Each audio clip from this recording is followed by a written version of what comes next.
yung commander on the ground, which is a Plasca. Dapat sinecure niya po muna yung mga senador. Kami pong bahala dito mga sir, mga ma'am. Wala pong makakalapit dyan. Ano ba ginawa niya Palaska? Di ba ginawa niya Palaska? Ganon. Sinecure niya yung mga senador. Nakipag-usap siya. Sabi niya, pupunta ako doon. Dinala ba ni Palaska yung mga senador dyan sa barilan? Wala naman, bobo. Tanga talaga tong si Erwin Tulfo eh. Bendalo talaga, pati utak nito nakabalubaloktot na eh. Marcos Bangag. Magandang araw, Banateros. Ito na naman tayo. Nandito na naman ang inyong pinakapaboritong fake news, Pedro Sablat na YouTube boss, D at your service. Kamusta naman ang buhay-buhay? Panibagong araw, panibagong kwentuhan na naman, panibagong pagkakalat na naman ng fake news. Ako ang vlogger na hindi nyo dapat pinakikinggan, hindi dapat siniseryoso at lalong-lalo na hindi dapat napapanaginipan. At pasasakitin na naman natin ang mga ulo at ay balubalo ng puso, isip at kaluluwa ng lahat ng mga kupal sa Pilipinas. Mga animal, buwisit, pabigat, wala silbis, witik, salot, putok sa buhin, dot palamunin, sinto-sinto, baliw, abnoy, sabog, batakmag, adik, pusher, kawatan, kurakot, magnanakaw, sindikato, membro ng kuratong baliling sa gobyerno, mga kidnapper sa Pilipinas, lalong-lalo na sa gobyerno, mga mandarumbong, mandurukot, manguumit, mga sinungaling, mambubudol, mga impakto, maligno, masasamang espiritu, demonyo, satanas, Judas, Barabas. Kamusta naman po kayo? Ay, konting konting lambing lang. Oo, mag-follow po kayo dito sa ating, yung mga nanonood ngayon dito sa ating YouTube channel, Boss Dada TV. Aba, yung mga hindi pa po nakakapag-subscribe dyan, libre naman yan. Baka lang nood kayo ng nood. Oo, pero baka nakakalimutan nyo, hindi pa pala kayo nakasubscribe. Maganda pag nakasubscribe kayo kasi magiging updated kayo sa lahat ng mga katarantaduhan sa bayang Pilipinas.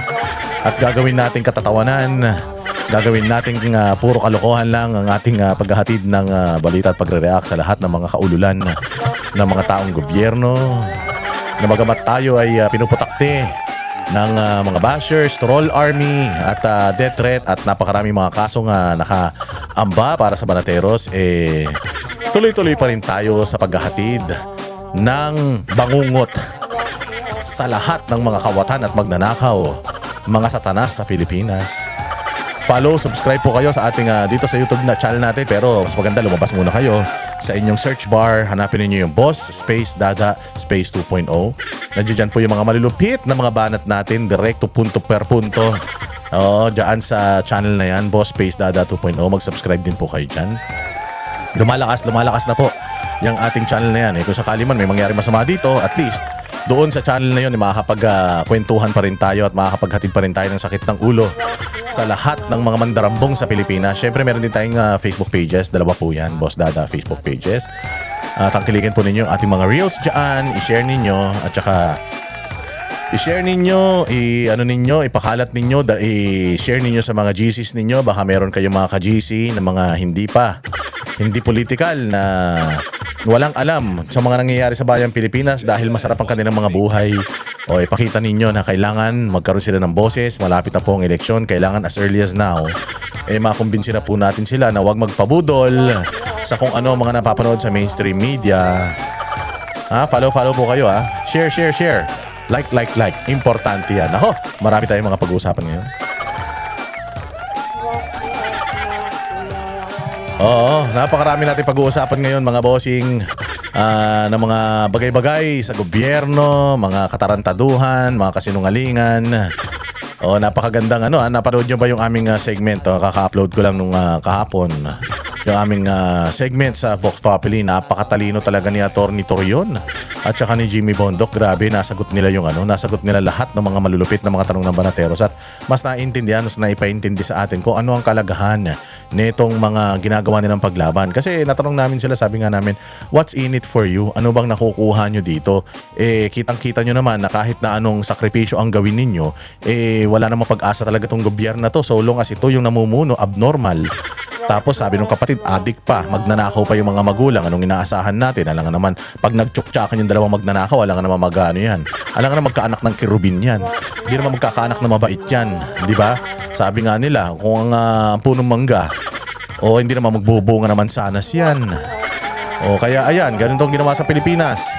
Sabi daw nila, Sabi nila, sa loob lamang daw ng 3 taon, malaki na ang pagbabago kumpara sa 6 na taon noong nakaraang administrasyon. Hindi pala 3 taon, 3 buwan lang.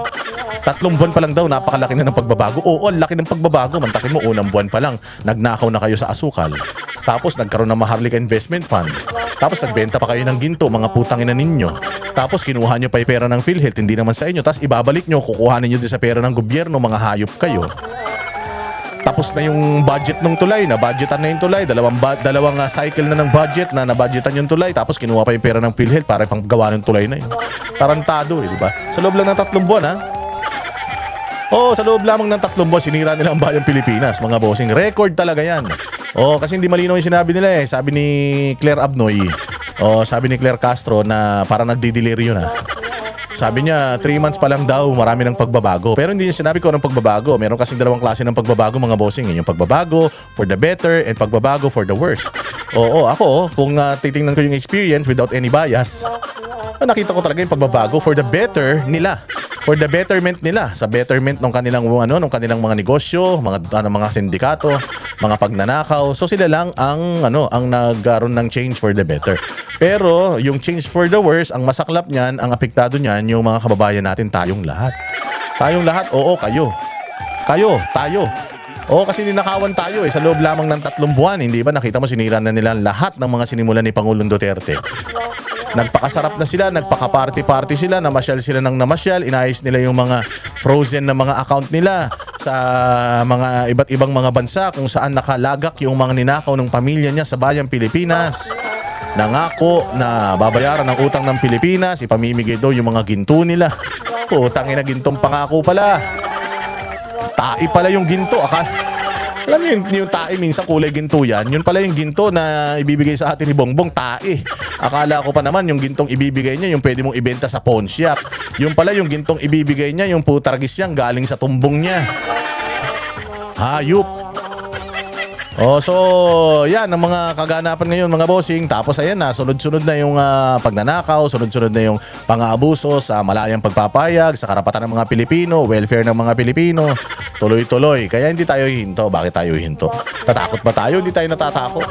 Kasi alam natin, sabi ko nga, lahat na nagsisimula, nagtatapos. Lalo na yung mga kasamaan, yung mga kadiliman na yan, sa dulo ng tunnel. Bagamat mahaba yung panahon ng kadiliman, sa dulo niyan, sigurado may liwanag din yan. Huwag kayong mawala ng pag-asa, huwag kayong mapapagod.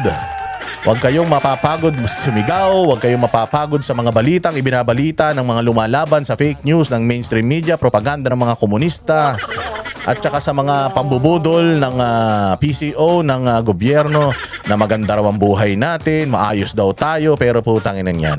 Pinakamataas na inflation rate, nakuha na natin. Pinakamababang halaga ng piso, nakuha na natin. Pinakamaraming droga na nahuhuli at pinakamaraming droga sa sirkulasyon, nakuha na natin. Pinakamalaking pagnanakaw sa kaban ng bayan. 2024 budget, 2025 budget, multi-trillion. Trilyon mga bossing ang kinuha nila sa atin. Tapos binibigyan lang kayo ng 10 kilong bigas, binibigyan lang kayo ng 5,000 ayuda. Alam nyo ba, may mga nakausap akong driver. May mga nakausap akong driver na bagamat daw nakatanggap sila, para daw silang naloko. Anong parang naloko? Naloko talaga kayo. Mantakin mo, tumaas ang presyo ng gasolina tapos hindi naman itinaas yung pamasahe. Hanggang ngayon, nagkanda-paos-paos na yung mga driver. Nagsawa na nga lang yata yung mga driver na mag-rally-rally. Pero putya, wala, hindi talaga pinakinggan yung kanilang panalang. Ako naman, okay lang sa akin tumaas yung pamasahe. Okay man lang sa akin yun kasi tulong na natin yun sa mga driver dahil silang tumutulong sa gobyerno para i-transport tayo from one place to another. Pero ang ginawa, binigyan lang sila ng 5,000 and then tapos na. That's it. Hanggang matapos ang kanilang termino, tumaas ulit ang presyo ng gasolina. That's it. Wala na kayong pwedeng hingin sa kanya. Parang pagbili lang din ng boto yan. Hindi ba? Pagkakampanya, ang babait, pupunta sa mga bahay ninyo, kukunin kayong mga watcher, bibigyan kayo ng mga pera. Tapos, di ba? Pagka natapos na yung eleksyon, tingnan ninyo. Yung mga yung mga leader, porok leader ninyo, yung mga leader na nagbabayad sa inyo, galing doon sa kandidato, kita nyo, hindi nyo na mahagilap. Kahit sila, yung mga leader, hindi na rin nila mahagilap, yung ikinampanya nila na kandidato nagbigay ng barya-barya. Alam nyo kung bakit? Kasi nga, wala nang pakialam yan pag nanalo yan. Wala na. Yung perang bigay sa inyo na nakawin yan, doble-doble, triple-triple, nakapagserbisyo ba sa inyo? Hindi. Tangina, baka ipapatay pa kayo ng mga yan kapag nagreklamo kayo. Bayad na kasi kayo eh. Ganun din yung mga nakausap ko ng mga driver. Sabi nila, sana hindi na lang namin tinanggap yung pera. Sana pinilit na lang namin yung gobyerno na instead of ibigay sa amin yung pera, sana inilagay na lang sa, halimbawa, ginawa na lang yung subsidy, hindi na pera, kundi sana inano na lang, binigyan na lang kami ng discount. Halimbawa, 2 buwan, 3 buwan, 5 buwan na discount sa sa mga petroleum products. Mas nakatulong pa kasi yung ibinigay sa amin ng 5,000, hindi naman halos lahat yun napunta dun sa gasolina, napunta yung iba sa pagkain ng pamilya. Eh syempre, pagka bumili ka na, iniluto mo na, nilunok mo na, wala na. So yung 5,000 mo, wala na, parang wala nangyari. Isang araw lang, ubos yan eh. Sa gasolina, sabi ko sa inyo, pag ako nagpapakarga ako ng mga sasakyan ko kasi pinapa-full tank ko man yan. Ako nga, pagka nabawasan na ng isang guhit, full tank, dinadagdagan ko na kasi nga mabigat eh. Pag nagkarga ako doon sa isa kong sasakyan, at least mga 6,000 yun. Doon sa isa, mga 7,000 kasi malaki yung tangke. Ganun kalaki, isang kargahan lang yan. Siyempre, babiyahe. Ang traffic pa sa Pilipinas. O ano mangyayari? Wala rin. Yung 5,000 na yun. Tapos ngayon, hindi ka na makapagreklamo. Nakatanggap ka na ng 5,000 eh. O makakapagreklamo ka pa sa gobyerno? Hindi na. Hindi na kasi naibigay na nila yung napakababaw din kasi ng kaligayahan natin. Pag nabigyan tayo, akala natin superhero na sila eh. Pero ang hindi nyo alam, one time, big time lang yan. Yan na yun. Wala nang kapalit. O ito mga binibigyan ng mga bigas ngayon. O bakit akala nyo mabibigyan pa kayo ulit ng bigas sa susunod na linggo? Hindi na. Yan na yun. Tapos pera nyo pa yan. O, di ba? Yan ang problema sa bayang Pilipinas. Masyadong mababaw ang mababaw ang tingin natin sa mga sarili natin. Bibigyan ka ng barya, tuwan-tuwa ka na. Tapos ang pinakamasaklap, iboboto mo pa. Oo, unang-una sa lahat, kung talagang mahal kayo niyan, hindi bibili ng boto nyo niyan. Kasi kung mahal kayo niyan, sigurado mahal nyo din siya. Kung mahal nyo siya at mahal kayo niya at marami siyang nagawang magagandang bagay sa lugar ninyo, hindi niya kailangan bumili ng boto. Hindi niya na kailangan magbigay ng mga bigas. Hindi niya na kailangan magbigay ng mga subsidy. Kasi nakikita nyo yung serbisyo, nakikita nyo maayos yung distrito ninyo, lalong-lalo yung mga congressman na mga ulol na yan. O kita ninyo, sinong mayaman? Sila lang. O kayo, hindi kayo makapag-travel. Yung mga anak nila, putang ina, pag nag-travel, bonggang-bongga. Yung mga asawa nila, hindi lang isa asawa, may mga 5 kabit pa yan. Bawat kabit, ibinabahay pa sa mga townhouse yan. O may mga anak pa sa labas yan, mga hayop na yan. O tapos kayo, hirap na hirap kayo sa araw-araw. Binoto nyo sa halagang 3,000. O ano ngayon na nangyari sa inyo? Binalik sa inyo, waiting shed. Waiting shed, cat's eye, putang ina niyan. Walang programa, walang trabaho na ibigay. O hindi ba? Dapat dapat ang mga distrito, dapat meron yan meron yan na sariling ekonomiya eh. O yung ekonomiya ng distrito nyo buhay, hindi. Okay, kasi nga binayaran na kayo. O, so yan yung utak ayuda. O, pinapanatili nila kayo nakaasa, nakatanghod, kalabit pengi para maging mas tamad kayo. At syempre, kapag gugutumin nila kayo ng bongga, pag binigyan kayo, o di parang Diyos na sila sa inyo. Parang ang tingin nila sa inyo, aso eh. Totoo yan. Magbalita na tayo mga bossing. Maraming salamat sa inyong pagpatnubay dito sa ating channel. Magbalita na tayo. Mahaba-haba itong gabi na ito at tayo magbalita na. Naku po, no election ang kanilang plano sa 2028. Ano ba yung no election? No election. Kasi ganito yan ganito yan. So sa 2028 may election. Presidente, senador, congressman, gobernador, mayor, lahat national election yan. Nung nakaraang 2025, senatorial election lang yan. Ano ba tawag nila doon? Midterm election ang tawag doon. Senators ang pinakamataas na ibinoboto, tapos pababa congressman, party list, LGU. Ayan na. Siyempre, unang-una, ang plano nila is yung People's Initiative, di ba? I think sinimulan nila yan 2023. Isang taon pa lang. Simula nung sila'y umupo, putang ina, na-addict na kagad sila sa kapangyarihan. Sa sobrang addict nila sa kapangyarihan, anong gusto nila mangyari? Constitutional Assembly. Baguhin natin. Tapos ang sinasabi nila, ang babaguhin lang natin ay economic provisions. Pukin ang ina ninyo. Economic provisions, tarantado kayo. Wala naman kayong alam sa ekonomiya. Bobo naman sa ekonomiya yung presidente natin, paano economic provisions. Kasi nga, pag pumayag kayo doon sa Constitutional Assembly or may babaguhin sa saligang batas, pag pumayag kayo dyan, syempre pagbobotohan yan, kasabay ng eleksyon. Pag pumayag kayo dyan, pag sinabi nila na huwag kayo mag-alala, ang gagalawin lang natin is yung mga economic provisions. Tatanggalin lang natin yung red tape, ganito ganyan, para mas marami mag-invest sa atin. Pero sa katotohanan, kapag pumayag kayo dyan, budol kasi yan eh. Pag pumayag kayo dyan sa People's Initiative na yan noon, yung pinapipirmahan nila, pag pumayag kayo dyan, yari kayo kasi lahat na ng pwede nilang baguhin, babaguhin nila. Ang pinakagusto nilang baguhin, alam niyo kung ano? Yung termino ng mga congressman, gusto nilang gawing 6 na taon. Lugi daw sila eh. Lugi daw sila sa Senado kasi ang senador daw 6 na taon ang kanilang mandato samantalang sila 3 taon lang daw. Gago, di ba? Mantakin mo, distrito mo, ikakapiranggot. Isang congressman ang kailangan mo lang boto para manalo, mga 2,500. Tapos gusto mo 6 na taon? 6 na taon ka magsisilbi parang senador?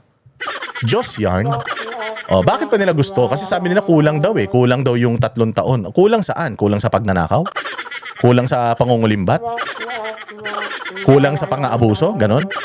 Oo. Ay, kung sa 3 taon ba naman na nandiyan ka, eh nagtrabaho ka sana. Hindi puro impeachment yung ginagawa mo. Ay, kasi pagkasimula pa lang ng 2025 o pagpasok pa lang nila yung mga congressman, ano nang inasikaso nila? Impeachment kagad. Oh, nagkaroon ng krisis sa bayang Pilipinas. Nagkaroon pa ng malawakang pagbaha sa bayang Pilipinas. O anong ginawa ng mga congressman? Anong inimbestigahan nila? Puro Duterte. Oh. So ngayon, kapag pumayag tayo dyan sa Constitutional Assembly na yan, CONCON na yan, Constitutional Convention, at pumayag kayo dyan sa People's Initiative, pumirma kayo ng pumirma, binabayaran pa nga yung mga pirma eh. Ayuda pa yung pinambabayad sa pirma para lang para ma-extend yung kanilang termino. Ma-extend ang termino ng Congress. At pag-iisahin yung Congress at Senado. Pag pinag-isa yung Congress at Senado, 24 ang senador, 300 ang congressman, tapos gusto nila, isang house sila naboboto, isang 3/4 lang. 3/4 vote. So parang ang boto ng 24 senador 24 lang. Tapos ang boto ng Kongreso 300 sila. So paano 'yun? Kung yung 24, let's say yung 24 na senador ayaw nila, yung 300 na congressman gusto dahil busog sila sa kanilang Speaker of the House, napakarami nila. Lugi ang Senado, wala nang check and balance. 'Di ba? 'Di ba? So meron na monopolyo. Nakita niyo yung ginawa ni Ferdinand Marcos Jr. ay Senior noon. Ginawa ni Ferdinand Marcos Senior, tinanggal niya yung legislative at saka yung judiciary. Tinanggal niya, kinontrol niya mag-isa. Ano nangyari? Nagkaroon ng diktadorya sa Pilipinas.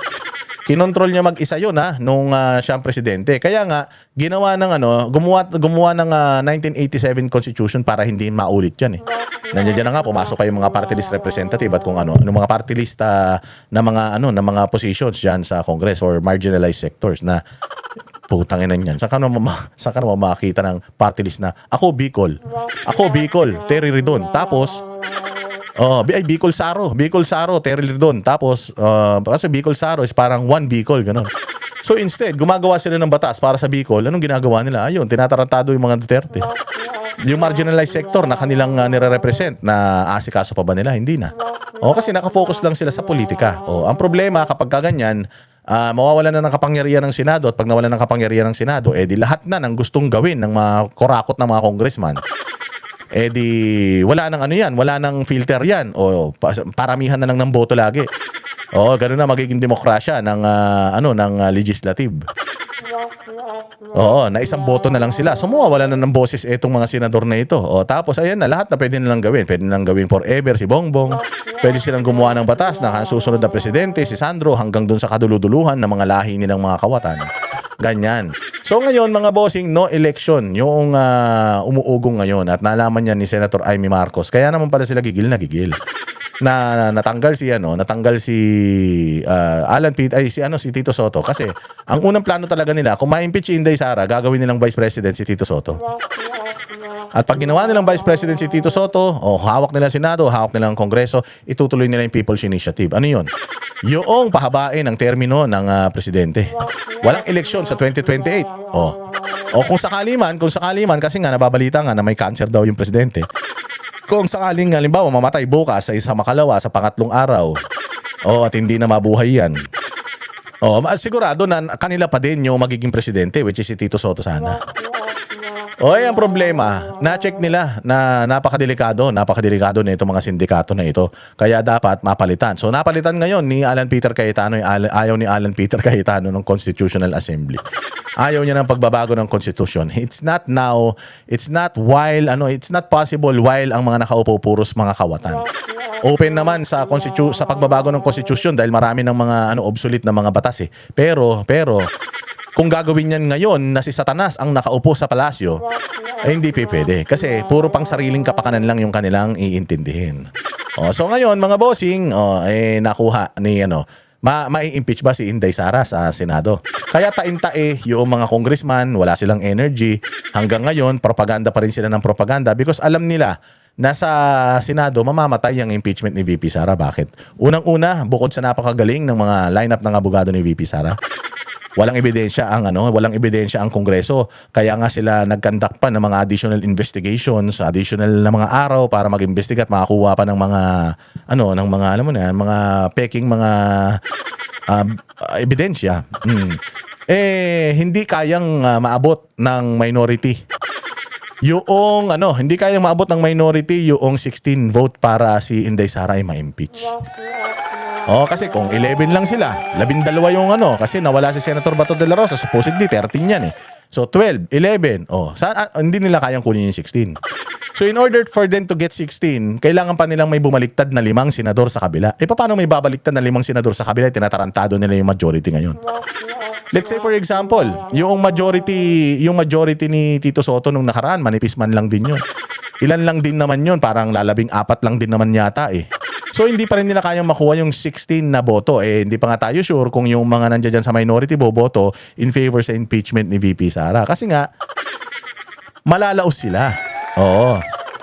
So dahil hindi nila makukuha yung numero, fino-float na naman nila ngayon yung idea na hindi kailangan magkaroon ng eleksyon at magkaroon ng pagbabago ng konstitusyon, pahabain ang termino ng mga congressman, tapos pahabain ang termino ni Pangulong Marcos at iluklok at walang maging eleksyon sa 2028. Nakuha na yun ni Inday Sara narinig niya na yung issue na yan. Kaya nga nung nasa Hague siya, sinabi niya yun na that's if magkaroon ng elections on 2028. That's if, sabi niya. Di ba? Ganun kahayop ang mga yan. Dahil nga mahihirapan silang i-impeach si Inday Sara, and even if ma-impeach nila si Inday Sara, mga bossing, sigurado ako na kahit sinong itaas ng kamay ni Inday Sara, siguro kahit taong grasa sa ilalim ng tulay ng Makati, ang itaas ni Inday Sara, yan ang mananalo sa sobrang galit sa gobyerno na ito. Ganon katindi ang galit ng mga Pilipino. Akala nyo lang hindi nagpupunta yung mga Pilipino sa labas, akala nyo lang hindi nakikisama sa mga rally, pero tingnan nyo ang pulso ng mga Pilipino, lalong-lalo na yung mga OFW dito sa ang tawag dyan, dito sa social media, yari kayo dyan. So, lahat yung mga nakikita ninyong mga legit na mga accounts sa social media na nagtatanggol sa mga Duterte, lahat yan galit. Pati mga pamilya niyan galit. So gaano karami? Kung noong masaya ang mga Pilipino, nakakuha si Inday Sara ng 32 million votes, lalo na kaya ngayon nagalit ang mga Pilipino. Gaano karaming boto makukuha ni Inday Sara sa 2020? Kaya pipigilan nila yan kasi hanggang ngayon, nakita nyo, hanggang ngayon wala silang napipili na kakandidato hahalili or ikakampanya ni Bongbong kasi wala siyang gustong ikampanya, ang gusto niya sarili lang niya. Ganyan. Kaya no election sa 2028. Yun talagang plano nila. Kaya nga 'di ba si Inday Sara ready siya sa bloodbath? Kasi katulad niyan, si JB Ejercito kahit nasa minority yan, nagsalita na siya noon, ayaw niya ng impeachment. Ayaw daw niya ng impeachment. Siyempre na-impeach yung tatay niya eh. Napersahan na pababa yung tatay niya dahil dyan sa impeachment na yan. So susuporta pa siya sa impeachment. Napakagago naman niya. Sino pa? Marami pang mga senador dyan nang ayaw sa impeachment. Ang sigurado lang ako na gusto impeachment, baka nga mamaya ito si Tito Soto at si Lacson, hindi pa yan bumoto sa impeachment ni VP Sara. Dahil mga balimbing naman yan. Kailangan lang natin mga bossing ma-weather itong or ma-survive itong 2026. After nito sa 2027 tapos na boxing mga bossing, parang nanalo na si Inday Sara niyan. Kaya tiis-tiis lang tayo. Pakinggan natin tong balitang ito ng no election. Pinabulaanan ni Senator Ping Lacson ang pinapakalat ni Senator Amy Marcos na posibleng no-L o walang eleksyon sa 2028 para Dininay ni Lacson.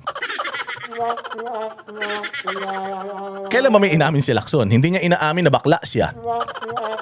Hindi niya inaamin na may pinoprotektahan siya sa Senate Blue Ribbon Committee. Hindi niya inaamin na binudol niya kayo nung sinabi niya na mayroon siyang hawak na mga 70 na mga kontraktor na kahit isa wala siyang inilabas at pinatawag sa kanyang komite. Panay ang banggit niya kay Pangandaman. Panay ang banggit niya kay Bersamin, pero kahit minsan hindi niya inimbita dyan sa Senado. Tapos yung pinakusahan siya na pinagtatakpan niya, deny siya. Lahat naman dininay ng gago na yan. Meron bang tinanggap yung ulol na yan? Nuknukan na sinungaling yung kupal na yan. extend ang termino umano ni Pangulong Bongbong Marcos. Nasa frontline ng balitang yan, si Mayan Los Baños. hindi pa rin nawawala ang langit-ngit ng kudeta sa Senado. Lalo na ngayong pugante ng itinuturing si Senator Bato de la Rosa na siyang naging susi para maging Senate President, si Senator Alan Peter Cayetano. Ang 13-11 na bilang ng Senado o 13 miyembro ng mayorya at 11 menorya, 12-11 na lang ngayon. Kaya ayon kay Senator Erwin Tulfo, Isa lang pong humakbang dyan, tapos ang boxing. Yun kung may hahakbang. Tapos na kayo Tapos na kayo. Binaboy nyo ang Senado. Binaboy mo ang mga Duterte matapos mo silang gamitin. Matapos kang kunyari, gigil na gigil ka kay Trillanes. Ngayon, sinuchupa mo na si Trillanes. Putang ina ninyong magkakapatid kayo, mga tulpo kayo, mga bugok kayo at mga baog kayo. Mga anak kayo ng anak kayo ng ina ninyo. Isang lahi kayo na mga putok sa buhok. Kapal ng mukha nito. Ang kapal ng mukha nito, hindi ba? Matapos niyang sipsipan. Ang mga Duterte. Kaya nga nung lumabas daw siya ng Senado, pinagmumura siya Nagpasalamat na lang siya. Oo, dahil mga supporter yon na kaibigan mo at kakampi mo noon na tinarantado mo, nagpasalamat ka sa kanila. Nagpasalamat ka sa kanila kasi isa sila sa mga sumuporta sa'yo na kahit murahin ka nila, inanalo ka na Isa lang ang humakbang dyan tapos ang boxing. Ang tanong, may hahakbang ba? May hahakbang ba papunta ng impyerno? Alam naman na nung mga nasa majority ngayon na ang pagsanib sa inyo ay pagsanib kay kamatayan. Dahil mamamatay ang lahat ng mga mamamatay ang political career ng lahat ng mga nasa minority ngayon. Sino ba mga nandiyan? Si Kiko Pangilinan, yung mga oposisyon. Mantakin mo, Tulpo, nakukuha mo, nakainin mo yung tae mo. Na dati gigil na gigil ka sa mga dilawan, tapos ngayon, puta kakampi mo mga dilawan. Di ka nahihiya, di ka nandidiri. Oo, itong mga Tulfo na to, matatapang lang to sa mga maliliit na mga na mga tao, pero pagka yung mga ganyan na, pag natapalan ng mga mukha niya ng mga offers, proyekto, kapangyarihan, putya nagbabago ang mga prinsipyo ng mga hunyango yan.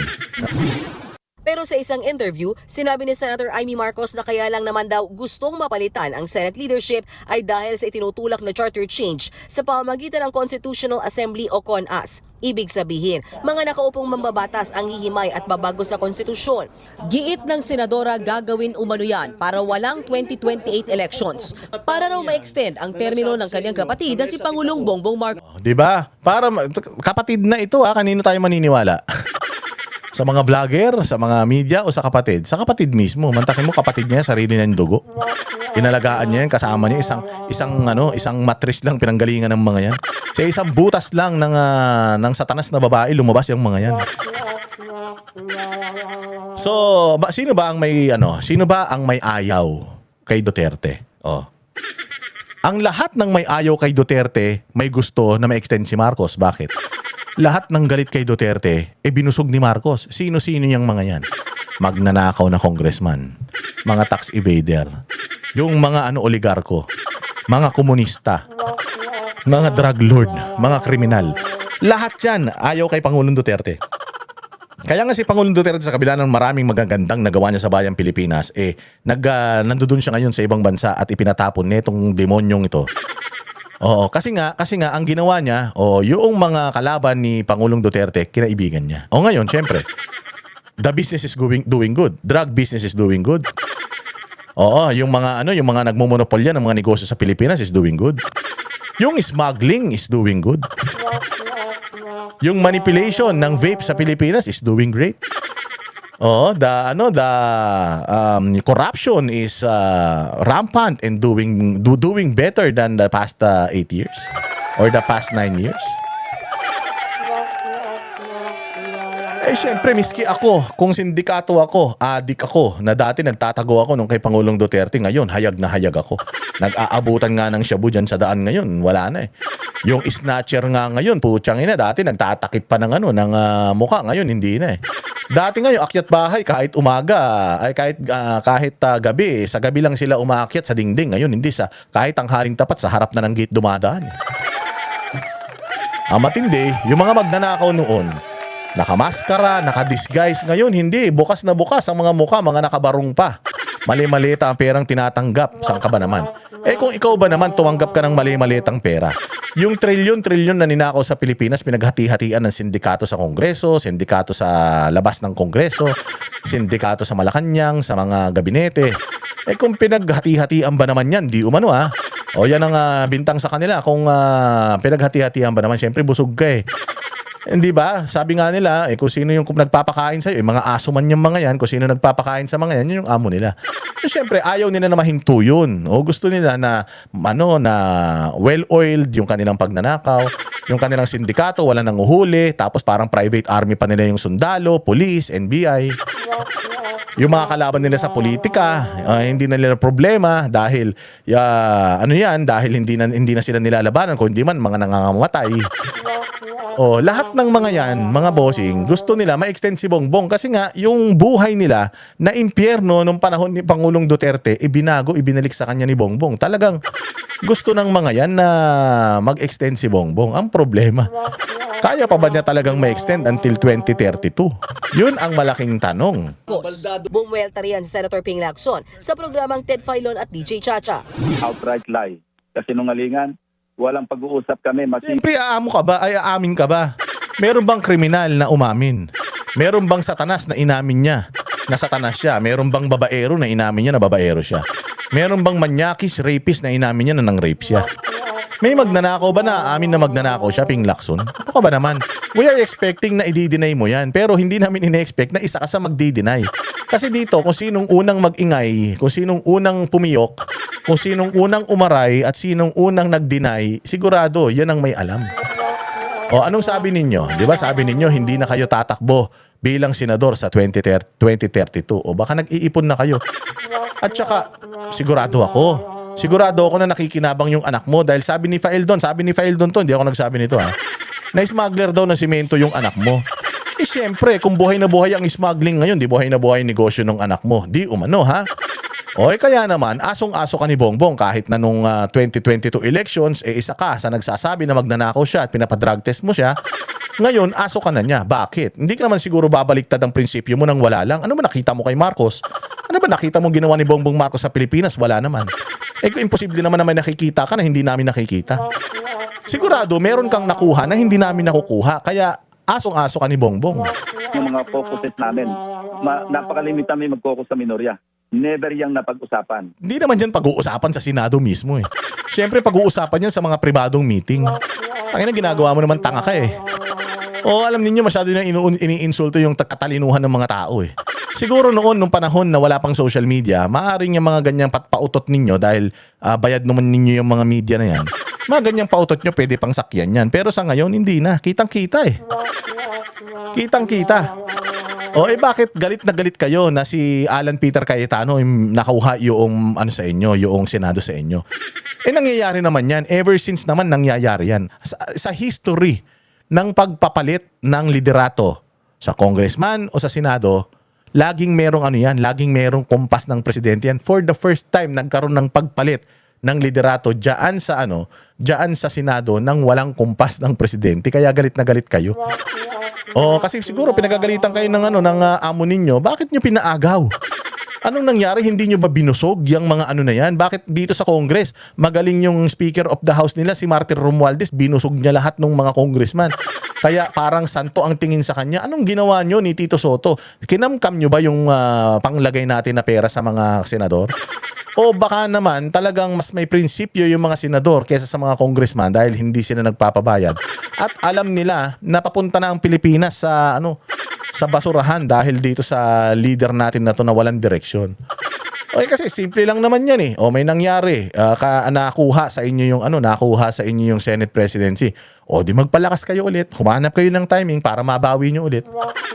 Pero bakit gigil na gigil kayo? It happens naman. Nangyayari naman yan. Ilang beses naman na nagpalit from Mig Zubiri, napunta kay Chis Escudero, tapos napunta kay Tito Soto, tapos napunta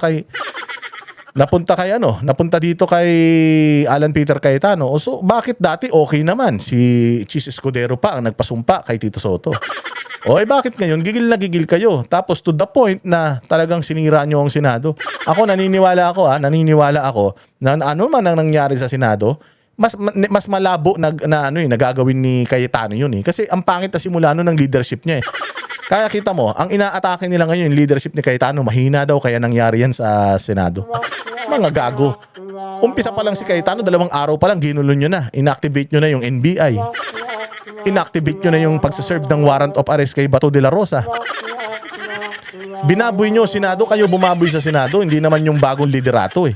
Kasi yung bagong liderato, ang ang problema niyan kung paano pupunan yung mga yung mga posisyon, may parating pa na impeachment and all.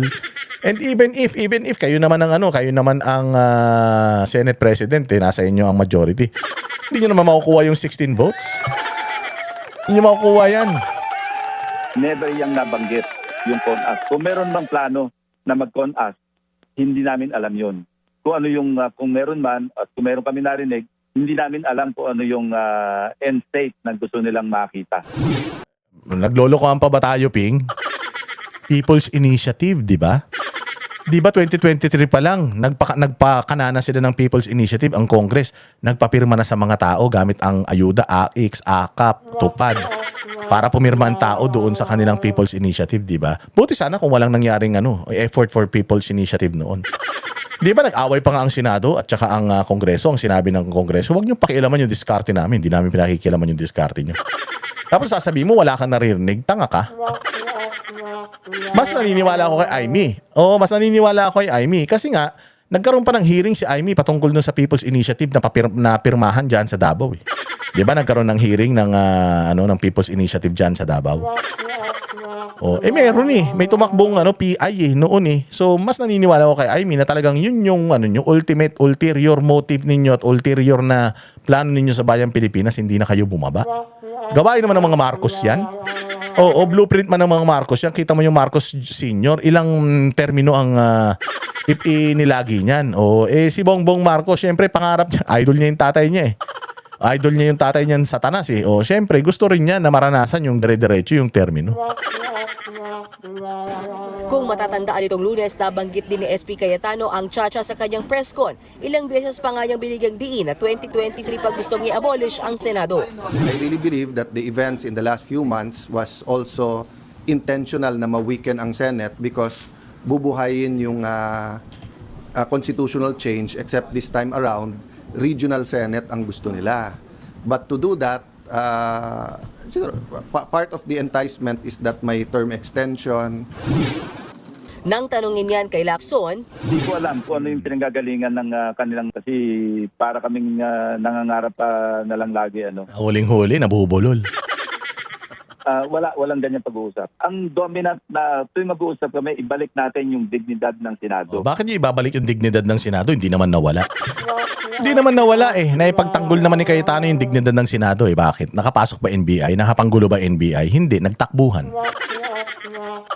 Anong dignidad ang ibabalik? Nung nawala kayo, nawala na rin yung dignidad. Kayo dignidad, ganun. Wala nga kayong mga dignidad eh. Wala nga kayong mga bayag eh. Sunod-sunuran nga lang kayo kahit alam nyo na naharap-harapan, tinatarantado tayo ng presidente. Supposedly, kayo talaga yung check and balances eh. O kayo talaga yung check and balance. Pag may ginawang katarantaduhan ng Congress, kayo dapat yung magbablock nun eh. Kasi pag nakalusot sa inyo, pipirmahan ng presidente yun eh. Pero hindi nyo ginawa eh. Ang ginawa nyo nga super majority. Hawak na ng presidente yung Congress, hawak pa ng presidente yung yung Senado. So ngayon, lahat ng insertion, lahat ng allocables, sige.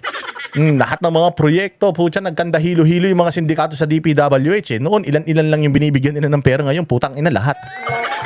Wala na natira sa kanila. Ganyan kayo kagahaman. Mga animal kayo. una na ring itinanggi ng Malacanang na pinag-uusapan ng Administrasyong Marcos ang pag-aamyenda ng 1980s. Utangin naman, kailan ba nagsabi ng totoo ito? Lahat naman ang sinabi ng gagong to, kabaliktaran. Ano sinabi matino ito eh? Meron ba itong sinabi nagkatotoo? Di ba sinabi ko nga sa inyo, yung damit niya, pag sinabi niyang puti yan, ito-double check mo pa kung colorblind ka eh. Kasi alam mo, sa sobrang sinungaling niyan, kahit yung obvious na, pagsisinungalingan niya pa. Nung nakaraan, sinabi niya, walang nag-utos. Walang utos na arestuhin si Bato. Ba't inaaresto si Bato ng NBI? Walang NBI doon. Walang may baril. Putang ina, bakit nagkaputukan? Nuknukan ang sinungaling ito. Ito pa naman ang tinanong nyo. Diyos ko naman, pinsan ni Pinocchio yan eh. Alam nyo ba si Pinocchio nung tumanda, ayan, si Bongbong Marcos Jr.? O yan yung batang Pinocchio, buti pa nung buti pa nga yung Pinocchio sa Disney, tumino, ito hindi. Tangina. Isinabuhay si Pinocchio, mga bossing. Yung napanood niya lang kasi na part nung pelikula ni Pinocchio, nung nagsisinungaling si Pinocchio, mahaba yung ilong. Tapos ginagamit ni Pinocchio yung ilong niya pangkuha ng mga bagay-bagay. Hanggang dun lang naputol. Hindi niya nakita yung buong istorya na natauhan si Pinocchio at hindi na siya nagsinungaling. Oo, dahil hanggang doon lang napanood niya nung nagsisinungaling si Pinocchio, idol niya si Pinocchio, puta hanggang ngayon sinungaling pa rin siya, tandaan niya na sinungaling pa rin siya. 7 Constitution. Sinusubukan pa ng News 5 na kunan ng pahayag sila Senator Amy at SP Cayetano. Nagbabalita Kukunan niyo pa ng pahayag si Amy. Eto, pakinggan niyo na lang yung sinabi ni Amy dito. All right, but Senator, these are very serious accusations, even against the president. I just want to ask you, who is your source? Where did you get this information regarding the CONAS plan? Kasi napaka-detalyado po ng sinabi ninyo. Baka maakusahan kayo ng Malacanang na chismis to, nag-iimbento kayo ng kwento. Who is your source on this, Senator? Lahat naman sa Malacanang, basta hindi pabor sa kanila chismis. Lahat naman basta hindi pabor sa kanila fake news. Oo, kaya okay na din ito kahit natawagin ng Malacanang na fake news din naman sila eh. Pero ako, mas maniniwala ako sa sinasabi ni Amy dito na ang plano talaga nila i-extend ang mga termino nila. Bakit? Mga magnanakaw mga yan eh. Sinabi ni 18 Marines na nakatanggap ng pera yung mga yan eh. O kung ilang taon na silang nakakatanggap ng pera, naka-budget na yan eh. Uy, kung ma-extend yung term natin, 2 term na 6 years, wow. 12 years yun. 12 years tayo makakatanggap ng maleta. Di ba? Sarap ng buhay nila. O so ano mangyayari sa bayang Pilipinas pagka ganun? Ganun pa rin, 12 years. Na walang mga programa diyan sa mga distrito ng mga congressman. And si Amy Marcos will not I think between Marcos pares masinungaling yan. But between Bongbong Marcos and Amy, feeling ko Amy came out with these senses. Na talagang nagising siya sa katotohanan na putya, akala ko yung ading ko. Akala ko adik lang, di ko alam na demonyo pala. Yes, one of the guys who was there, pinagmamalaki nila, pinag-uusapan, at it was relayed to so many congressmen. If you recall, before the vote on the impeachment, 3 yung incentive package, 20 million in cash, 200 million, 250 pa in hard or infrastructure DPWH project. Kanino galing yung pinagkukwentuhan dyan sa Kongreso?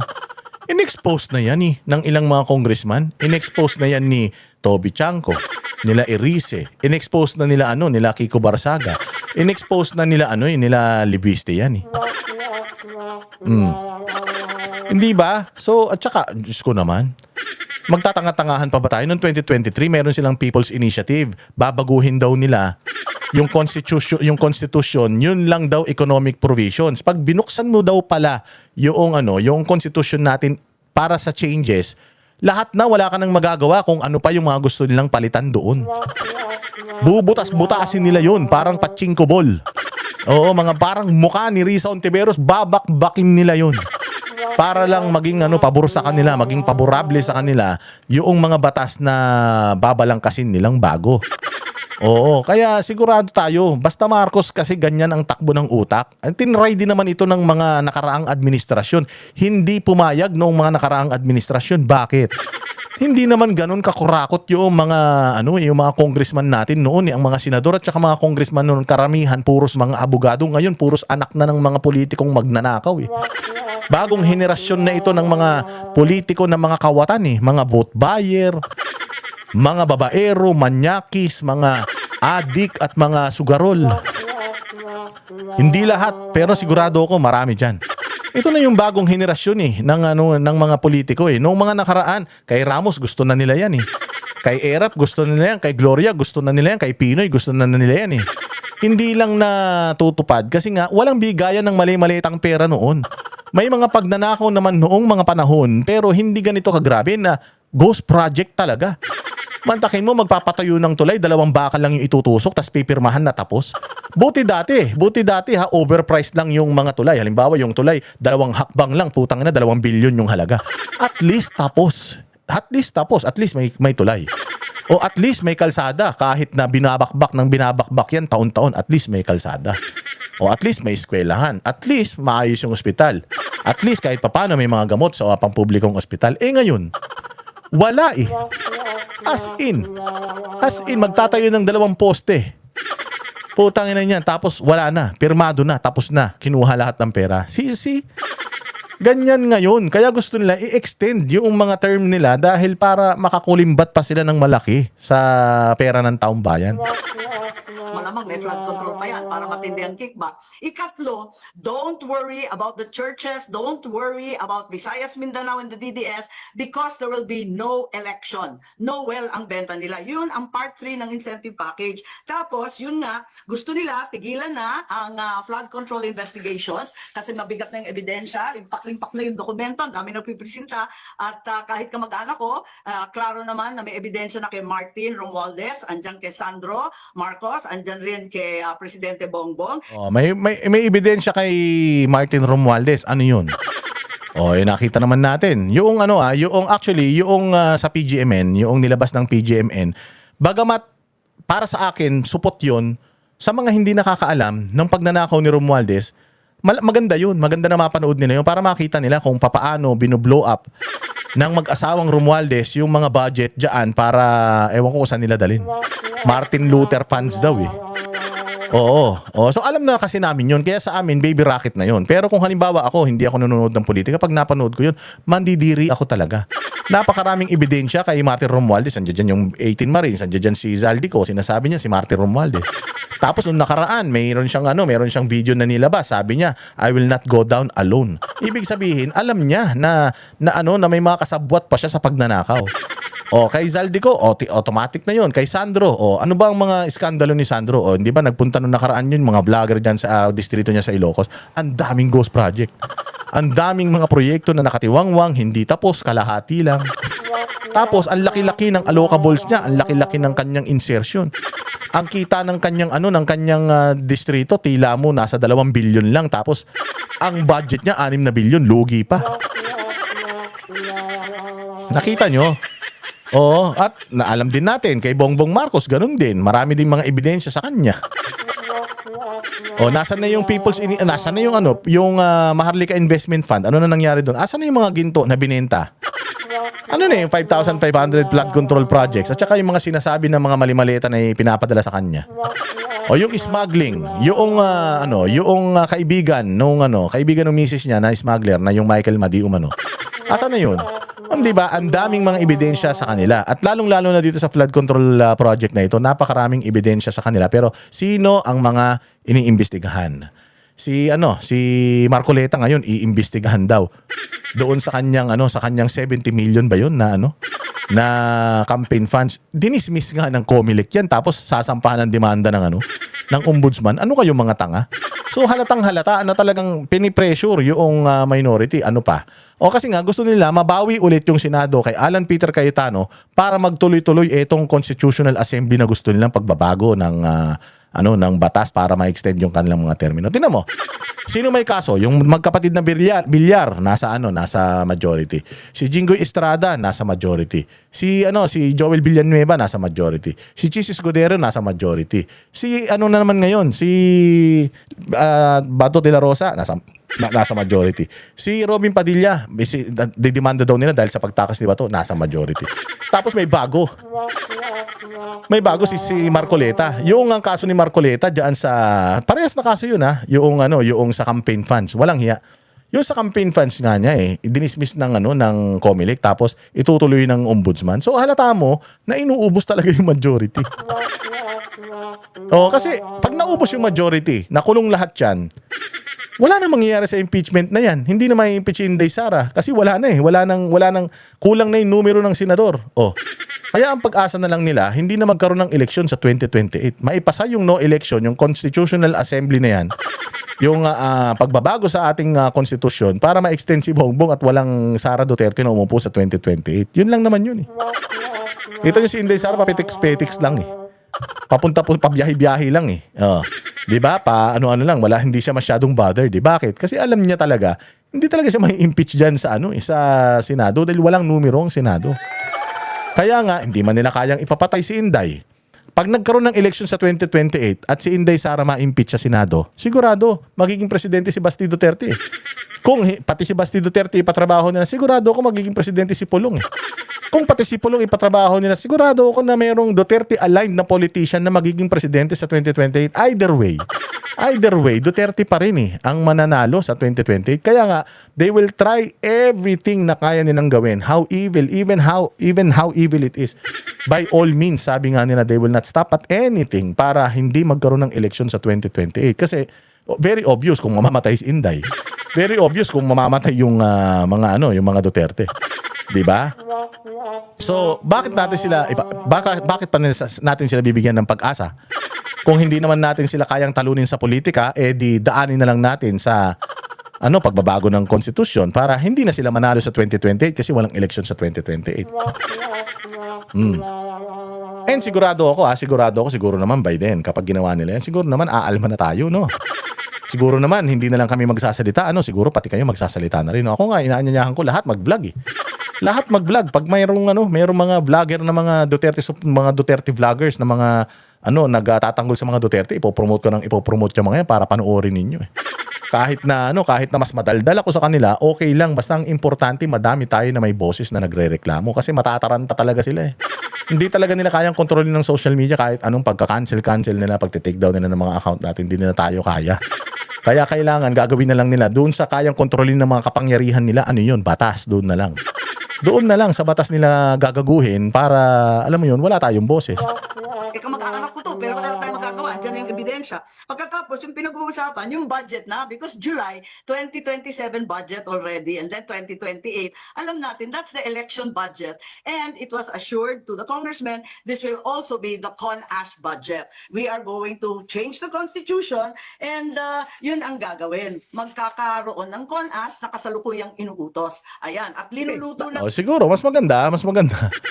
Mag-conduct kayo ng investigation. Investigahan nyo si Amy Marcos para lumabas, mabigkas niya kung sino talaga ang nagsabi nitong mga kung sino nagsabi nitong mga kataga na ito. Ito, kita ninyo, isang balita ito.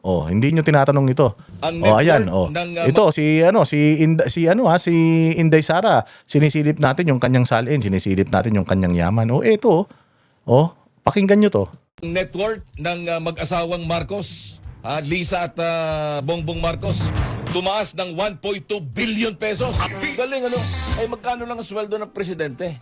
Sabihin natin 600,000 times 12, that's 7.2 million isang taon, times 3, and that's 21,600,000. 21,600,000 sa loob ng 3 taon. Saan nanggaling yung 1.2 billion na paglago ng kanilang yaman? Hindi nyo itatanong yan. Baka sabihin nyo, kasi may mga negosyo sila, mga tanga. Bawal magnegosyo eh. Bawal magnegosyo kapag nasa pwesto eh. Conflict of interest yun eh. Magdadivest ka sa mga negosyo mo kasi baka pag nasa kapangyarihan ka, mapaboran yung negosyo mo. Baka mamaya lahat ng proyekto ng gobyerno mapunta na sa negosyo mo. So saan manggagaling yung 1.2 billion na itinaas daw ng kanilang net worth? Bakit hindi ito iniimbestigahan? Bakit si Inday Sara iniimbestigahan? Sa loob nga lang naman ng 3 taon, sa apat na taon na lang, sabihin na natin 28 point something million lang. Saan nanggaling yung Saan nanggaling yung 1 billion pa? Times, gawin natin 4 na taon times 4, and that's 28,800,000. Di wala pang kalahating bilyon. Imagine.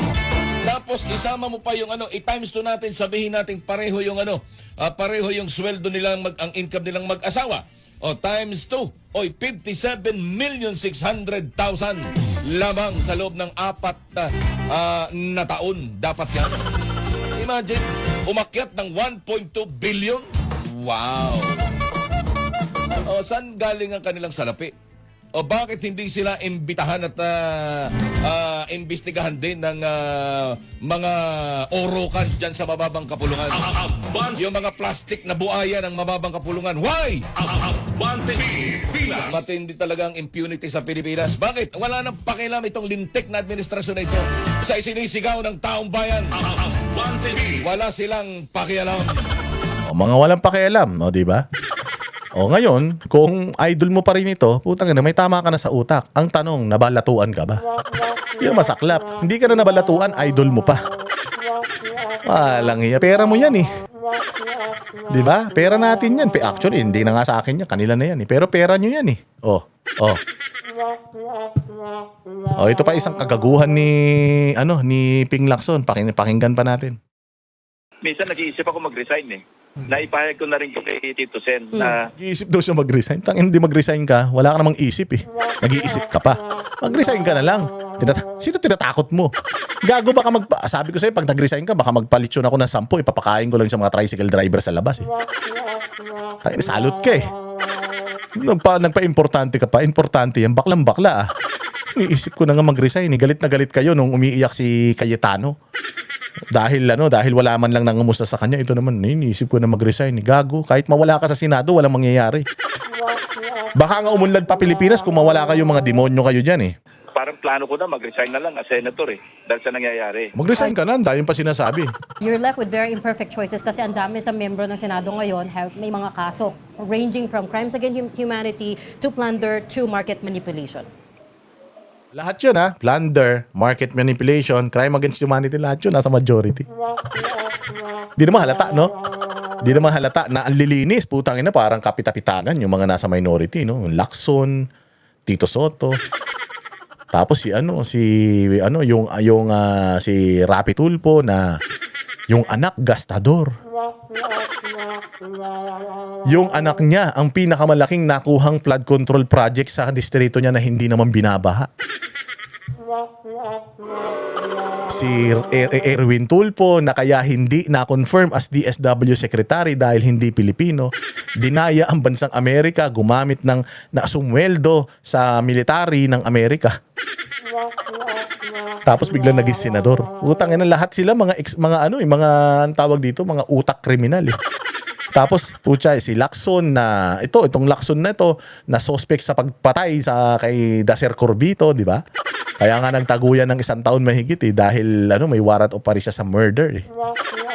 Ang lilinis nila si Risa Ontiveros na meron daw kinulimbat daw sa PhilHealth, di pa na isosoli, di pa na ipapaliwanag.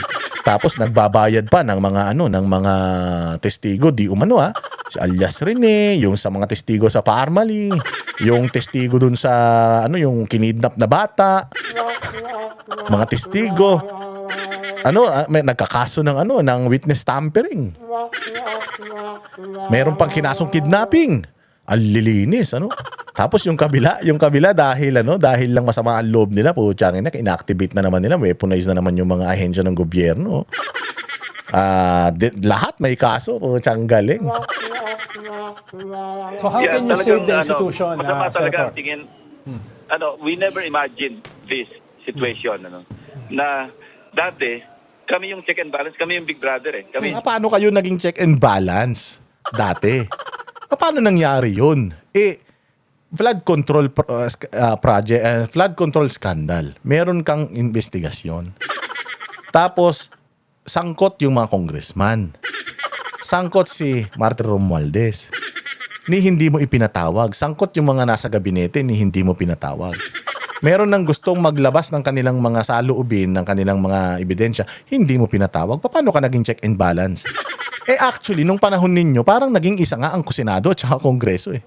Parang naging isang bahay kayo eh. Hindi kayo magkahiwalay eh. Paano mo sinasabi? Kabaligtaran din talaga itong mga Kabaligtaran din talaga itong mga pro-administration na mga senador natin.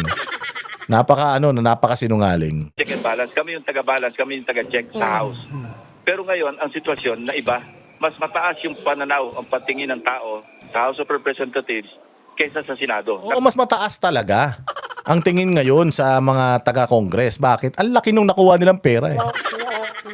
Limpak-limpak, mali-maliit ang pera yung nakuha nila. Talagang mataas ang nakuha at ang tingin nila. At tingin ng tao sa kanila. Pero paano mo masasabi na mataas ang tingin ng tao sa Kongreso? Nakita nyo ba dyan sa labas ng Senado kung gaano karami yung mga nagmumura sa inyo na mga Pilipino? Naging mataas ang tingin sa Kongreso ng mga tao Putsang ina, sino lang ba yung mga nagsasalita sa Kongreso? Puros man mga komunista yan. Puros man mga makakaliwa tsaka mga aktivista yan. Paano tataas ang tingin ng mga tao dyan? Yung mga matitinong congressman naman dyan, puros mga nakatahimik lang. Activated naman yung mga makabayan block na sila lang naman yung lagi nagpapa-interview at kumikilos dyan sa kongreso. Paano mo sasabihin? Alam mo, gusto nyo ba magkaroon ng Senado na ganitong mga leader ng Senado na mababa ang tingin masyado sa mga sarili? Kakalungkot ito at talagang hindi, alam mo, there were times, no? Minsan nag-iisip ako mag-resign eh. Resign ka na. Huwag mo nang isipin, Ping Lacson. Huwag ka na kami, syota mo, magpapaalam ka pa. Huwag na, lumayas ka, wala maghahanap sa'yo. Sabi ko nga sa'yo, Ping Lacson, mag-resign ka.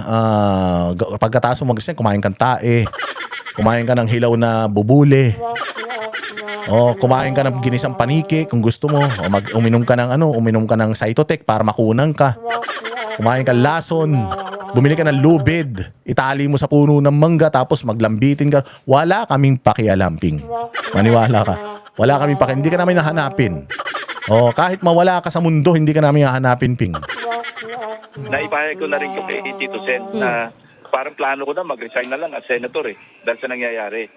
Sabi niya sa akin, wag naman. Pero Huwag naman, mawala yung syota niya.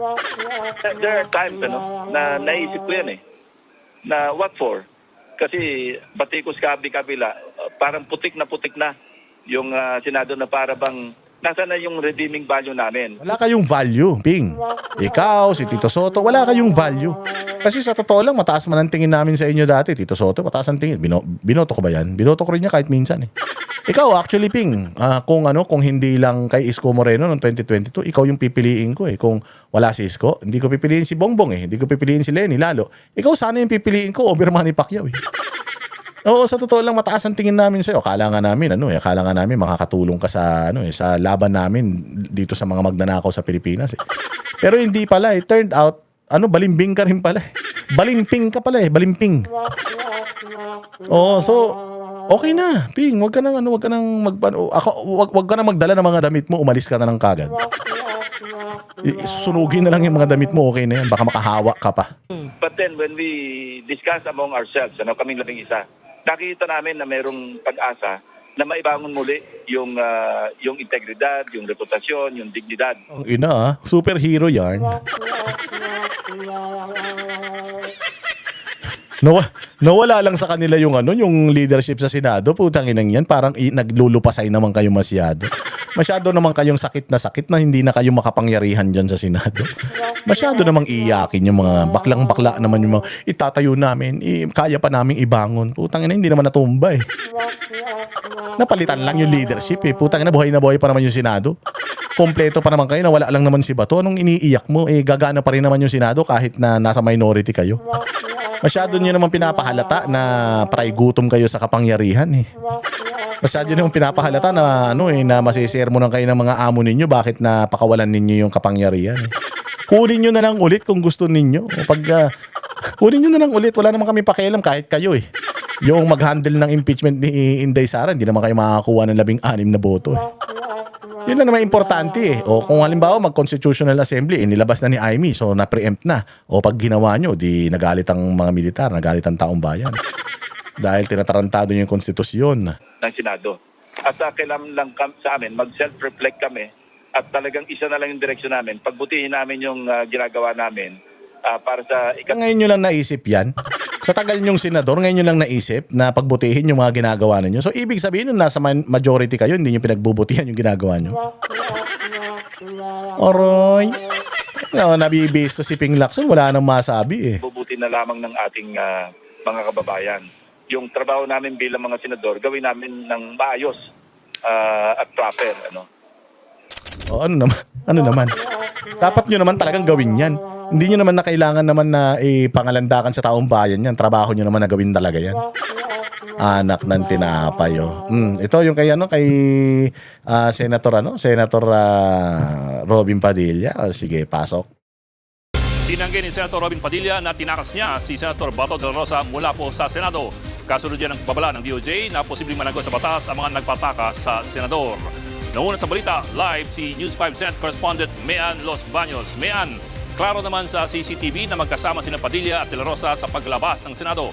Anong paliwanag ni Senator Padilla tungkol dito? Tama ka dyan, Bok. Hindi na nga itinanggi ni Senator Robin Padilla na sila ni Senator Bato de la Rosa yung nakita doon sa CCTV footage na lumabas ng Senate building noong madaling araw ng Huwebes noong nakaraang linggo. Pero giit ni Senator Robin Padilla, hindi raw sila tumakas ni Senator Bato dahil kaswal at maayos daw silang nakalabas ng Senate building. Sa gitna nga raw yan ng presensya ng mga police at security personnel. Wala naman daw humarang sa kanila noong mga panahon na yon. Kung matatandaan natin, Bok, nauna nang sinabi ni Senator Robin Padilla na sa kanya o nauna na niyang inamin na sa kanya nga yung nakuhaan ng ating mga kamera na sasakyan na lumabas nung bandang 2:30 ng madaling araw ng Huwebes mula sa Senate building. Narito yung naunang pahayag ni Senator Robin Padilla. Pakinggan natin. Antayin natin yung investigasyon. Ako, kotse ko yun. Sinabi ko naman, kotse ko yun. Antayin na lang yung investigasyon. Bok, kung magkasama silang umalis ng Senado, hindi ba ibig sabihin na merong partisipasyon si Padilla sa pagtakas naman ni Bato? Yan ang paliwanag natin. May partisipasyon ba si Robin sa pag-alis ni Bato? Hindi naman pagtakas yun. Pag-alis. Kasi ang tumakas, yung hinuli ka, tapos nakapiglas ka yan, nakatakas. Diba, yung manok, nahuli mo yung manok, di ba? Luluto mo. Tapos, nabitawan mo, yun. Tumakas yun. O kaya tinuka ka sa mata, ganyan. Tapos nabitawan mo siya, nakatakas yun. Yun yung nakatakas kasi nahuli mo. Hindi naman nahuli si Bato eh. Si Bato mismo yun nagpunta dyan sa Senado. Oo, para magpakanlong. Hindi siya nahuli. Oo, hindi siya kinulong. Kaya, hindi siya nakatakas. Klaro ha? Klaro, isa pa. Inamin ng Pangulong Marcos na wala siyang inutos na hulihin si Bato de la Rosa.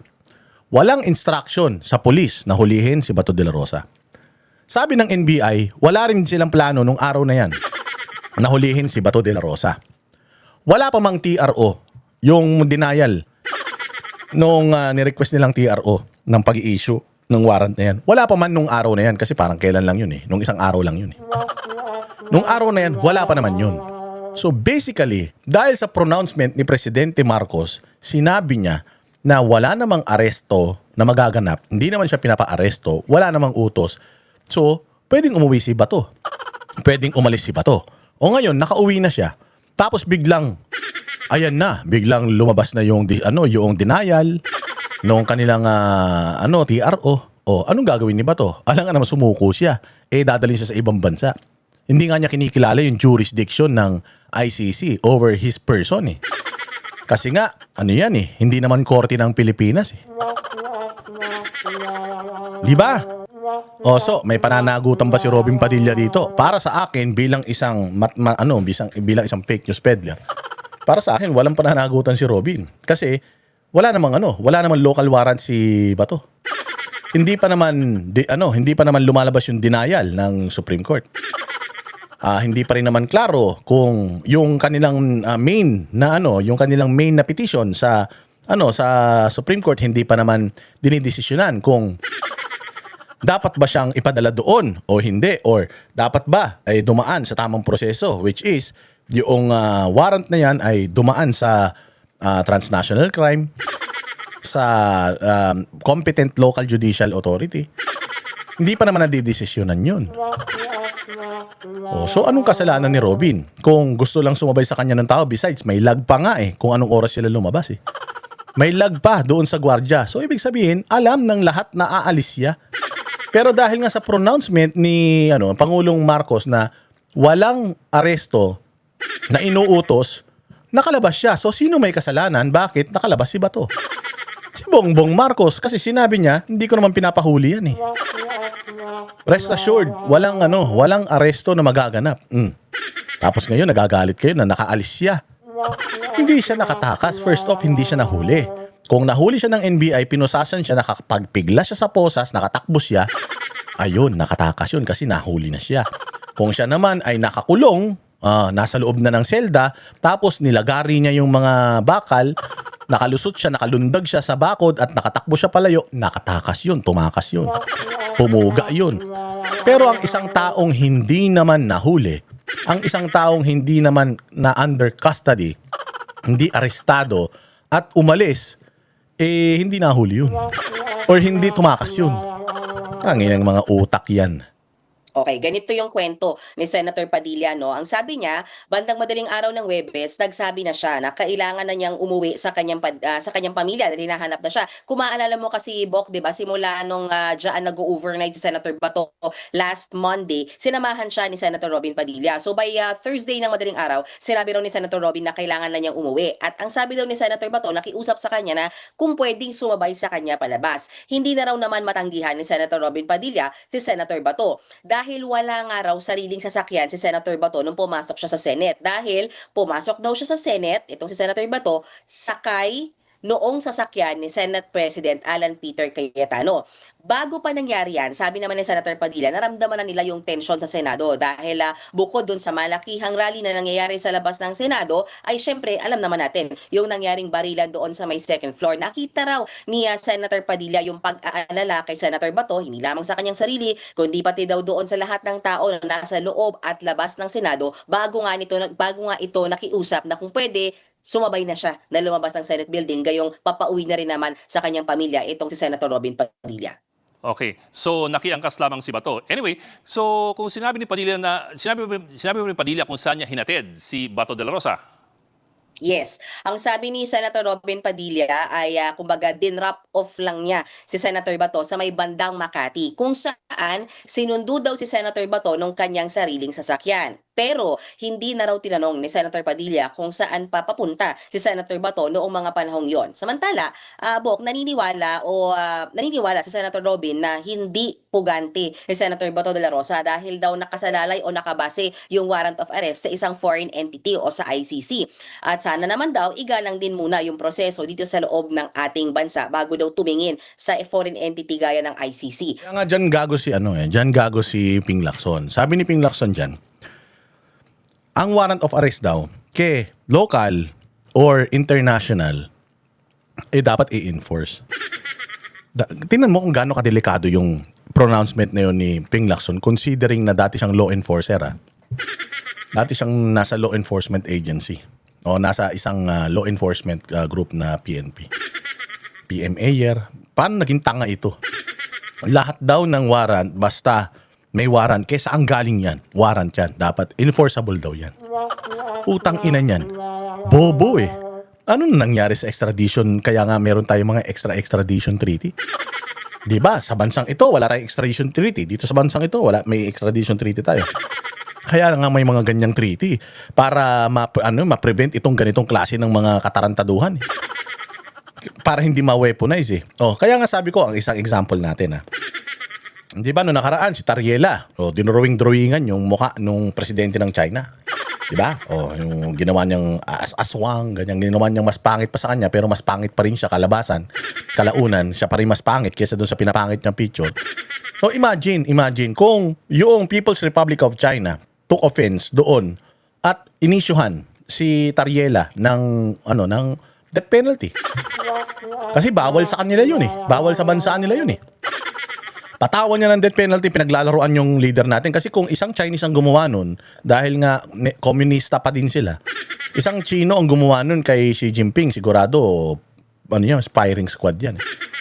So kung ganun ang ginawa kay Tariela, pinadalan siya ng warrant para dalhin siya sa China at bigtiin siya dun. Papayag ba si Tariela?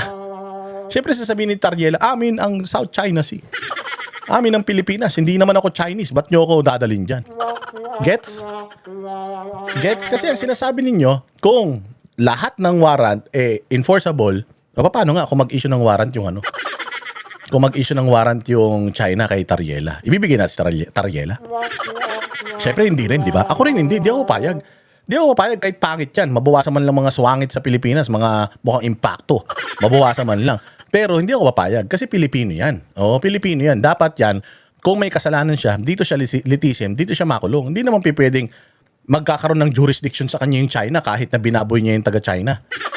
Hindi naman pwedeng ganun. Kasi kung, halimbawa ako, pinag-usapan ko si Donald Trump, tapos nagalit sa akin si Donald Trump, inisyuhan niya ako ng warrant of arrest, pwede na akong pumunta dali ng Amerika agad-agad. Di ba? So napakadelikado nitong mga pronouncements nila na ganito, na kung sa kanila mangyayari ito, sigurado ako hindi rin sila papayag eh. Gago si Ping Lacson, no, para sabihin niya na lahat ng warrant enforceable. Kung halimbawa shoplifter ka sa China, umuwi ka dito sa Pilipinas, o kaya sa Japan, umuwi ka dito sa Pilipinas, tapos paparesto ka ng Japan dito, papayag tayo? Siyempre hindi, dadaan pa rin yan sa proseso, extradition. Abnormal eh. Para naman kay Senator Amy Marcos, ang sinasabi niya, yung temporary restraining order pa lang ang dinideny ng SC. Hindi pa raw talaga yung tungkol doon sa usapin ng validity noong warrant of arrest na inilabas ng ICC laban kay Senator Bato. Kung konting refresher lang, matatandaan natin na itong si Senator Bato at si dating Pangulong Rodrigo Duterte parehas na may inihaing petisyon sa korte na kine-question nga yung validity ng warrant of arrest at yung validity ng pakikipag-cooperate ng ating gobyerno sa ICC. Hanggang ngayon, wala pang desisyon ng Korte Suprema kaugnay niyan. Yan muna ang latest. Balik sa iyo, Bok. Ulat. Diba?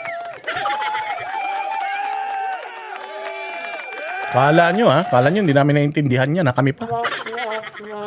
Matalino mga fake news peddler ng Duterte supporter.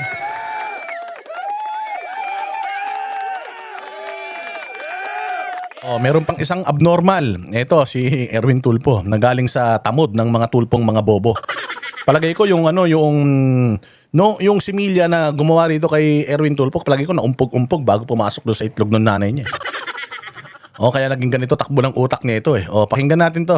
Doon, yung commander on the ground, which is a Plaska, dapat sinecure niya po muna yung mga senador. Kami pong bahala dito, mga sir, mga ma'am. Wala pong makakalapit dyan. Ano ba ginawa niya Plaska? Di ba ginawa niya Plaska? Ganon. Sinecure niya yung mga senador. Nakipag-usap siya. Sabi niya, pupunta ako doon. Dinala ba ni Plaska yung mga senador dyan sa barilan? Wala naman, bobo. Tanga talaga tong si Erwin Tulfo eh. Bendalo talaga, pati utak nito, nakabalubaloktot na eh. Ayan nakita mo dyan sa video na yan. Kasama ba niya yung mga senador? Wala yung mga senador dyan, di ba? So, ibig sabihin, pumunta siya doon to confront yung gustong pumasok sa kanila para maprotektahan yung Senado. Anong sinasabi mong hindi niya pinotektahan yung Senado? Abnormal. Hindi handa ang Senate security. Ito ang mariing pinuna ni Senator Erwin Tulfo sa naging tugon ng Senate Sergeant at Arms ng bumukas yung pinto. Pag bukas yung pinto, nagkaputukan kasi nga, nagkatutukan eh. Roon ng gulo at putukan sa Senado May 13 ng gabi. Ayon kay Senator Tulfo, may pananagutan si suspended Acting Sergeant at Arms Retired Police Major General Hindi daw ready yung yung OSAA, hindi daw ready. Paano magiging ready yan? Putsang ina yan. Kakatalaga lang sa kanya nung araw na yan. Kakatalaga lang sa kanya nung araw na yan. Simple pa lang ang binigay sa kanyang instruction. The instruction is to keep the Senate secured and safe. Hindi porket nagpaputok siya ng baril, hindi na naging safe yung Senate. Actually, yung kanyang pagpapaputok ng baril, nabugaw yung mga may masamang balak sa Senado. Kalaan nila, matatapang sila, mas matapang pa pala sa kanila. So, nung nagpaputok siya, nag-atrasan sila, hindi natuloy yung masama nilang balak, yung pagbabarena nila. Doon sa pintuan, putang ina niyan, pati yung mga bag nila naiwan nila sa katakot-takot nilang kakatakbo nila.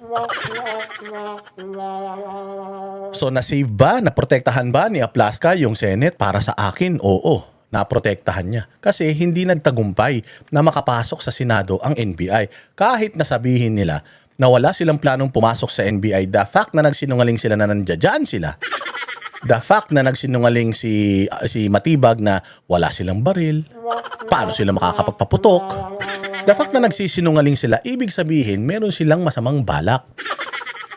Oo, kung ang talagang nila pakay nila diyan bantayan lang yung mga painting, bakit ka naka full battle gear? Meron bang noon tip na magkakanakawan ng painting nung gabi na yun? Sinong tarantado, sinong gago ang papasok sa GSIS para kumuha ng ganyang kalalaking painting? Putang ina niyan. Si Lupin III, alam nyo, pag nagnakaw niya ng painting, pa isa-isa lang. Oo, pa isa-isa lang. Pag naglakaw ng painting niya, putang ina niyan. Hindi naman pwede magkaroon ng napakaraming Lupin III para manakaw lahat ng mga painting dyan na halagang bilyon-bilyon. Magnanakaw siya ng isa, papalitan niya muna ng peke. Babalik siya ulit, papalitan niya ng peke hanggang maubos niya lahat yun. Putang ina niyan. Wala namang ganun kagaling magnanakaw rito. Lahat naman magnanakaw rito, puros mga tutok kalawit lang.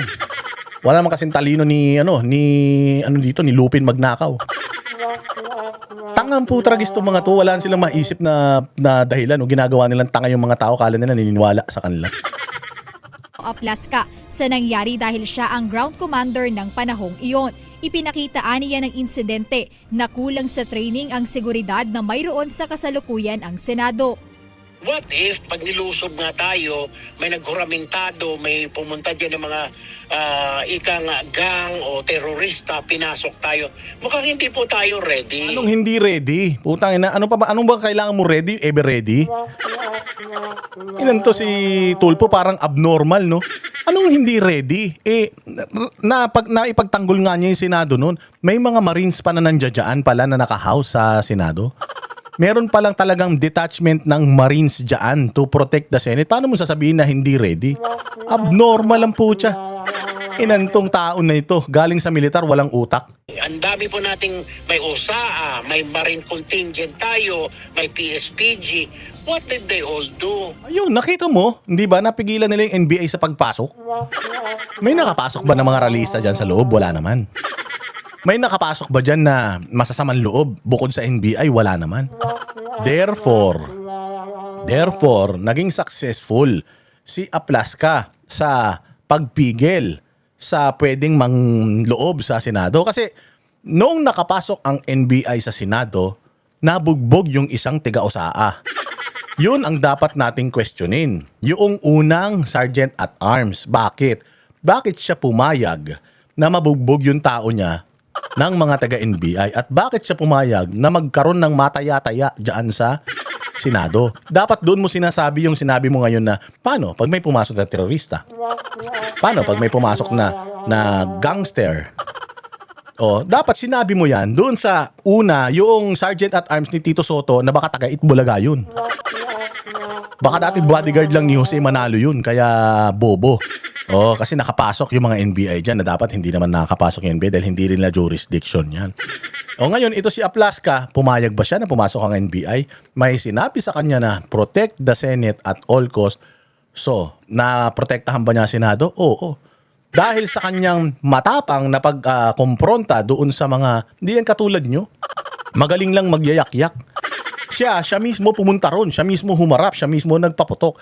Ganyan kabuo ang loob ni Aplaska. At ginawa niya yon dahil trabaho niya na proteksyonan yung Senado. Naproteksyonan niya yung Senado?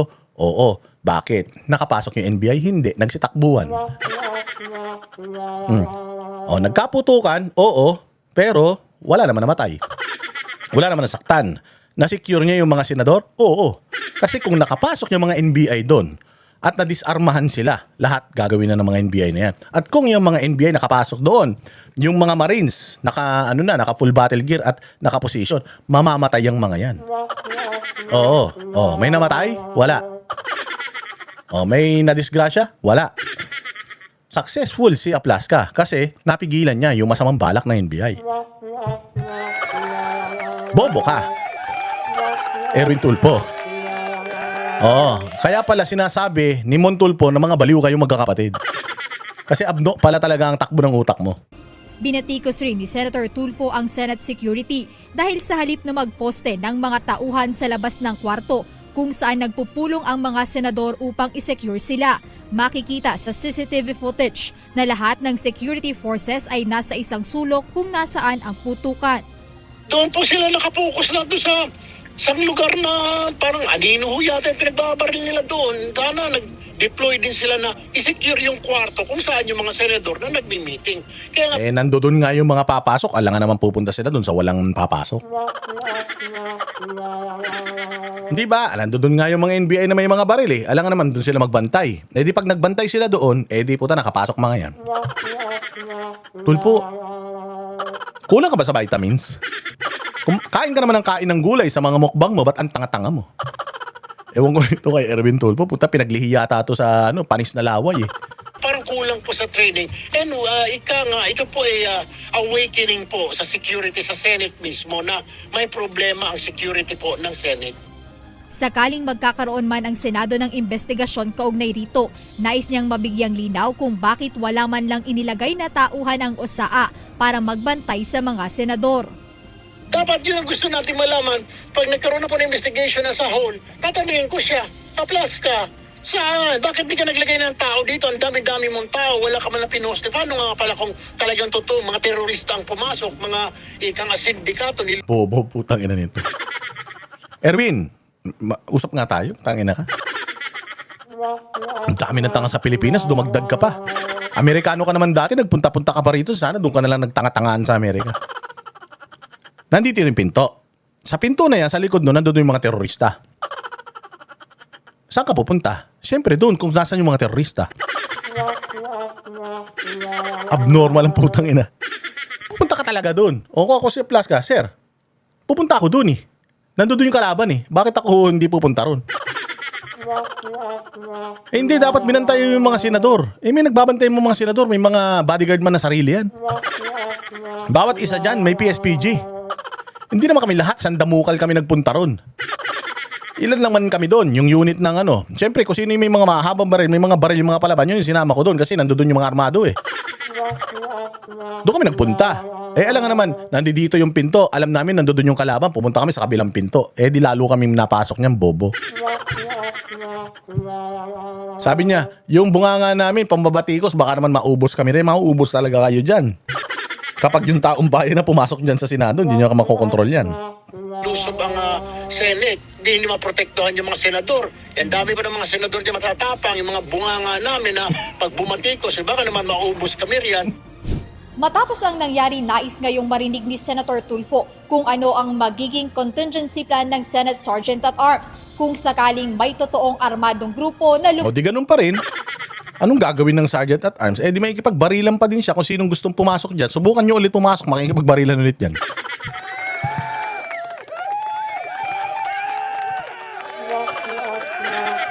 Ay nako, mga abnormal. At dyan nagtatapos ang ating masayang balitaktakan. Maraming salamat sa inyong panonood. Pag nagustuhan mo to, i-like, i-share, i-subscribe ka naman dyan. Para may pambili ko ng mani. Ano ka naman? Magpakulay ka naman. Bas buwasan mo yung ipon mo. Mamaya, bukas, iwanan ka naman ng boyfriend mo. Iniipon mo pa yung pangkasal nyo. Liloko ka lang yan. Mabuhay ang bahayang Pilipinas ha. Huwag tayong mapapagod, huwag tayong matatakot. Ano lang, matatapos din yan. Pagtatapos ng lahat na ito, na-expose natin lahat ng kabulastugan nila, baka sakalin, ma-preempt natin yung mga gusto nilang gawin. Kahit ano pa mangyari sa atin, okay lang yan. Ganun talaga buhay. Basta ang importante, naging part tayo ng history. Hindi na tayo pumayag na basta na lang tayo ganito-ganituhin itong mga magnanakaw na ito sa gobyerno. Mabuhay kayo. Kita-kita po tayo ulit sa susunod na vlog.